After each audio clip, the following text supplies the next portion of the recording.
샬롬. 수요 칼럼입니다. 은혜받을 하나님 말씀은 출애굽기 23장 19절 말씀 되겠습니다. 내 토지에서 처음 거둔 열매의 가장 좋은 것을 가져다 너희 하나님 여호와의 전에 드릴지니라. 너는 염소 새끼를 그 어미의 젖으로 삼지 말지니라. 아멘.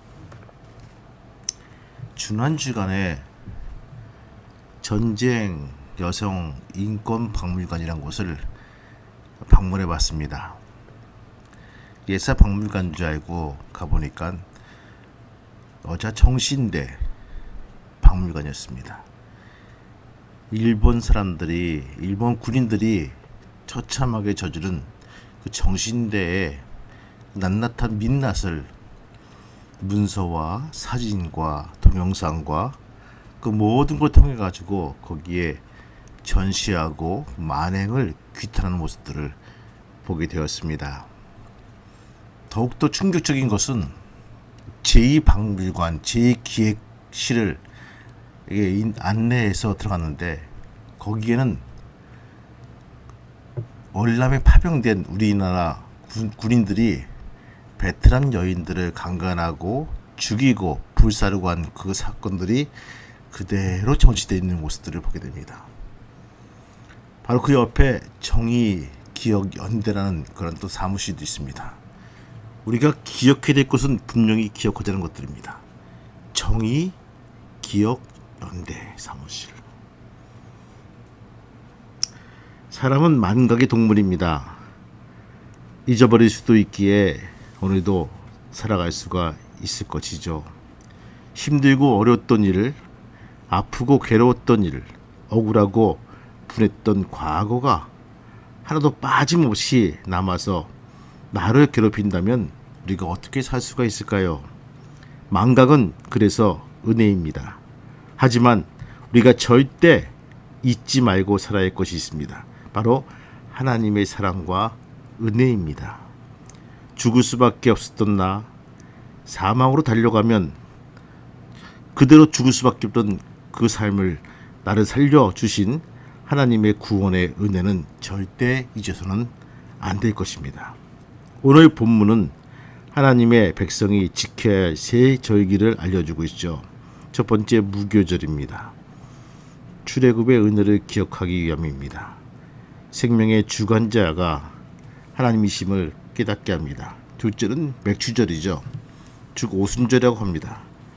첫 열매를 주신 하나님의 은혜를 기억하므로 복의 근원이 하나님이심을 깨닫게 하는 절기입니다. 셋째는 수장절입니다. 광야 40년의 은혜를 기억하라는 것입니다. 생사화복의 주관자가 하나님이심을 고백하고 깨닫게 하는 것입니다. 하나님께서 이렇게 절기들을 지킬 것을 명하신 것은 은혜를 망각하지 말라는 것입니다. 은혜 베푸신 하나님을 절대 잊지 말라는 뜻입니다. 결국 절기 준수는 하나님 백성의 정체성이요 신앙 고백인 것입니다. 오늘 본문을 통해서 우리는 두 가지를 결단해냅니다. 첫째는 하나님의 은혜를 기억하는 삶입니다. 성경은 하나님을 절대 잊지 말라고 명령하고 있습니다. 하나님을 잃어버린 삶은 반드시 실패와 절망으로 끝난다는 이 말씀으로 경고하고 있습니다. 둘째는 뭘까요? 하나님의 은혜에 감사라는 것입니다. 하나님께서는 감사로 제사를 드리는 자가 주님을 영화롭게 한다라고 하셨습니다. 하나님의 백성들, 하나님의 어린 양들은 어떤 상황에서도 감사를 고백할 수 있어야 될 것입니다. 왜냐하면 하나님은 모든 것이 합력하여 선을 이루게 하시기 때문입니다. 또한 감사의 기도는 하나님의 마음을 움직이기 때문입니다. 그래서 감사는 또 다른 감사를 낳을 수가 있다는 것입니다.